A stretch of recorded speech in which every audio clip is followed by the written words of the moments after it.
Class, so this unit's going to be a little bit different than what we've had in the past. We're going to cover two skills, 21 and 22, and they continue the whole graphing idea, and we're going to graph tangent, cotangent, secant, and cosecant. And then we're going to jump into verifying identities, which I've been telling you guys about all quarter long.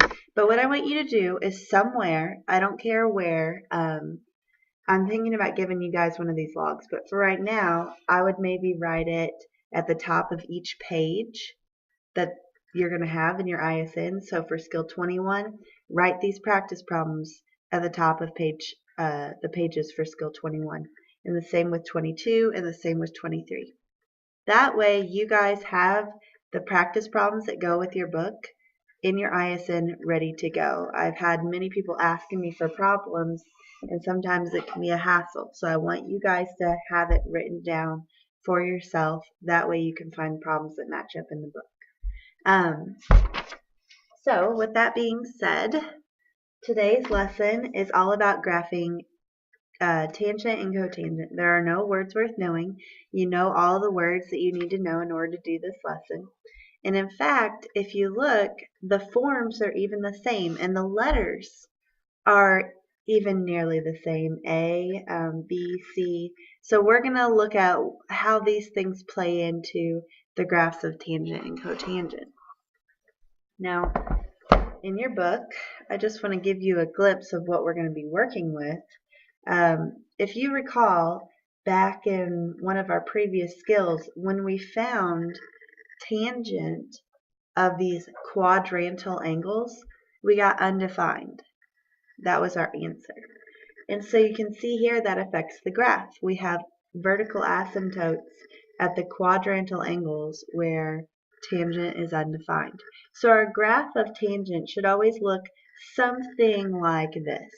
It'll be the same squiggle repeated over and over in between vertical asymptotes. Now it may be stretched or squished a little bit, but it will generally look like this.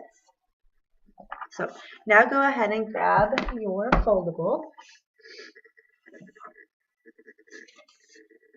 And you can see there's a lot of steps here. The steps are very different than they were for our other graphs.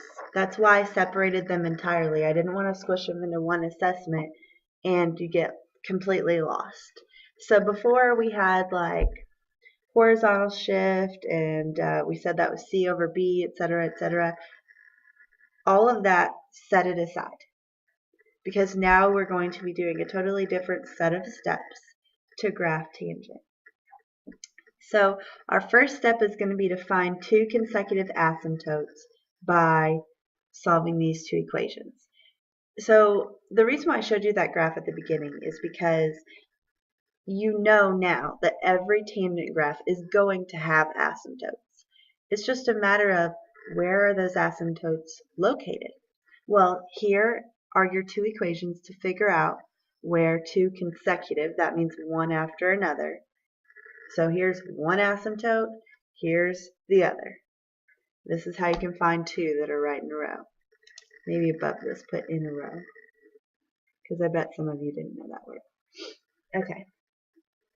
So let's go ahead and actually graph y equals tangent of x. Let's graph the parent function. So if you look over here, it says bx minus c equals negative pi over 2, and bx minus c equals pi over 2.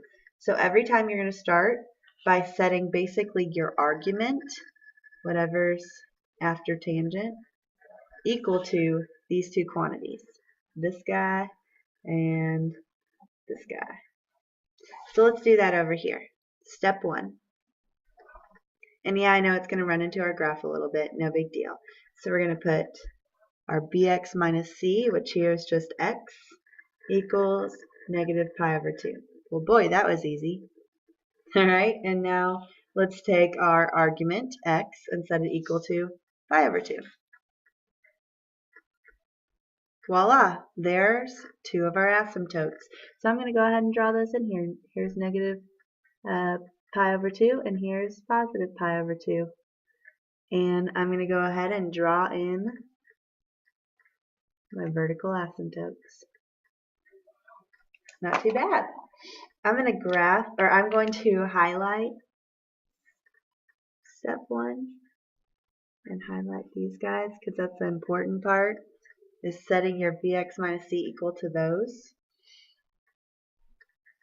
And I'm going to highlight my argument so you kind of see the connection with the color of what's going on here. So the argument is what gives you your asymptote. Before, it gave us our horizontal shift. Now it gives us our asymptote. Okay, step 2. Identify the x-intercept by adding the two asymptotes together and dividing by 2. So the key word here is we're going to find the x-intercept. If you look back at this graph I showed you in the book, you'll notice that between any two asymptotes, there's always one x-intercept. It crosses the x-axis right in the middle of the two asymptotes every time. So that's what we're going to do here. To find directly in the middle of our two asymptotes, we're going to add our two asymptotes together, divide by 2. It's called averaging. We've done it millions of times just with numbers. Now we're going to do it with radian amounts. So step 2, we're going to add our two asymptotes together. So these guys, whatever you get here, we're going to add them together. And then we're going to divide by 2.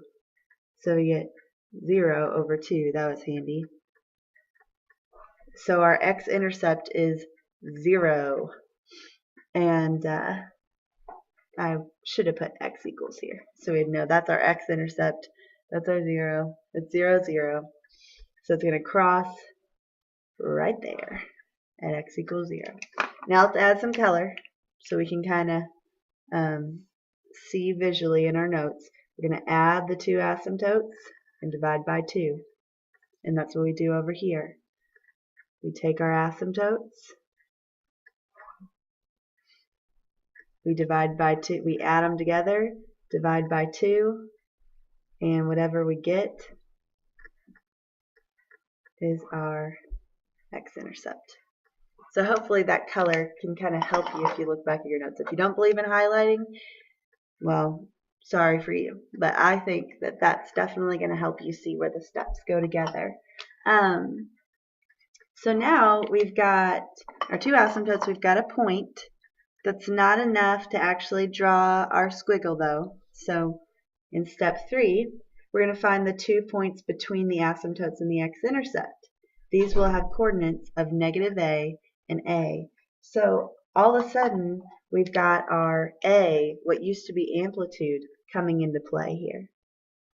Okay, so we're going to find the x values that, or the 2 points that fall between the asymptotes and the x-intercept. And these are going to have y values of -a and a. Here's what that's going to look like. I'm going to go over here, and we want to find directly in between 0 and -2. Some of you might be able to just know that between 0 and -pi/2 is -pi/4. And between 0 and pi/2 is pi/4. But if you don't just automatically sense that, it's okay. Because all we're going to do is find the average again. We're going to add together our left asymptote and our x-intercept, divide by 2. And if you do that work, it becomes -pi/4. And we're going to call this x sub 1. Alright? And then to find our other point, we are going to find the average between 0 and our right asymptote. We're going to call that x sub 3. Okay? So, take 0 plus pi/2 divided by 2. If you do that little work, you're going to get pi/4. And I told you over here, these are going to have y coordinates of -a and a. So over here, let's identify a. A is 1. So our points are going to be -pi/4, -1. And our second point is going to be pi over 4, positive 1. And then we plot those points. -1, 1. Here's a point. Here's a point. Draw a smooth curve.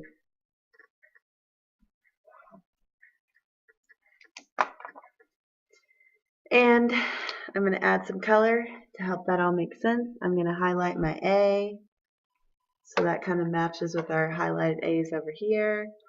I'm also going to highlight our 2 points. The whole thing, the main skill you need to have here is just being able to average things together, divide by 2. Once you have that, you're done. And step 4 says graph one full period of the function. If you recall, the period of tangent is pi. So did we do pi radians? Yes, we did. So that's why we didn't need this whole section of the graph. And there you go. That's it.